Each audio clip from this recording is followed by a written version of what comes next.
আসসালামু আলাইকুম। স্বাগতম healthy life with doctor Afnan চ্যানেলে।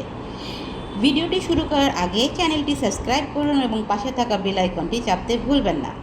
কেমন আছেন বন্ধুরা? অনেক শিশুই মাছ খেতে চায় না, কেউ কাটার ভয়, কেউ আবার স্বাদের কারণে মাছ এড়িয়ে চলে। কিন্তু জানেন কি, মাছ শিশুদের শারীরিক ও মানসিক বিকাশের জন্য সবচেয়ে গুরুত্বপূর্ণ খাবারগুলোর একটি। চলুন আজকে জেনে নেই এই বিষয়ে। মাছে কী কী পুষ্টি থাকে এবং মাছ না খেলে শিশুর জন্য কী ধরনের সমস্যার সৃষ্টি হতে পারে ভবিষ্যতে। মাছে রয়েছে হাই কোয়ালিটি প্রোটিন, যা শরীরের কোষ, পেশি ও টিস্যু গঠনে সাহায্য করে। ওমেগা 3 ফ্যাটি অ্যাসিড, ডিএইচও ও ইপিএ, বিশেষ করে সামুদ্রিক ও কিছু মিঠা পানির মাছে এ সকল ভিটামিন পাওয়া যায়, যা শিশুদের ডিএইচএ, মস্তিষ্ক, চোখের স্বাভাবিক বিকাশে গুরুত্বপূর্ণ ভূমিকা রাখে। ভিটামিন ডি হাড় ও দাঁত মজবুত রাখতে এবং ক্যালসিয়াম শোষণে সাহায্য করে। ভিটামিন বি12 স্নায়ুতন্ত্রের স্বাভাবিক কাজ এবং লোহিত রক্তকণিকা তৈরিতে প্রয়োজনীয়।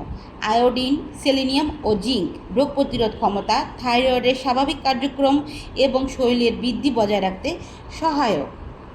যদি শিশু নিয়মিত বয়স উপযোগী পরিমাণে মাছ খায়, তাহলে মস্তিষ্কের বিকাশ, শেখার ক্ষমতা ও মনোযোগী ইতিবাচক ভূমিকা, হাড় ও দাঁত শক্ত হতে সাহায্য করে, রোগ প্রতিরোধ ক্ষমতা বজায় রাখতে সহায়ক হতে পারে, শরীরের স্বাভাবিক বৃদ্ধি ও পেশির বিকাশে সাহায্য করে।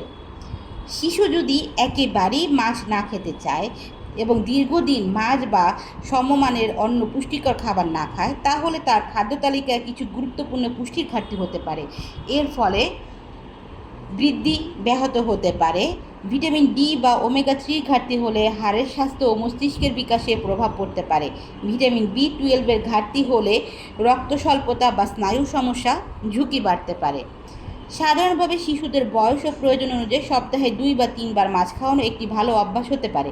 তবে শিশুর বয়স, অ্যালার্জি বা বিশেষ স্বাস্থ্য সমস্যা থাকলে শিশু বিশেষজ্ঞের পরামর্শ অনুযায়ী খাদ্য তালিকা অবশ্যই ঠিক করে নেবেন।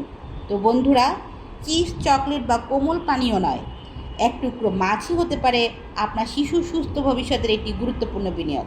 তাই আজ থেকেই পরিবারের খাবারের তালিকায় নিয়মিত মাছ রাখুন।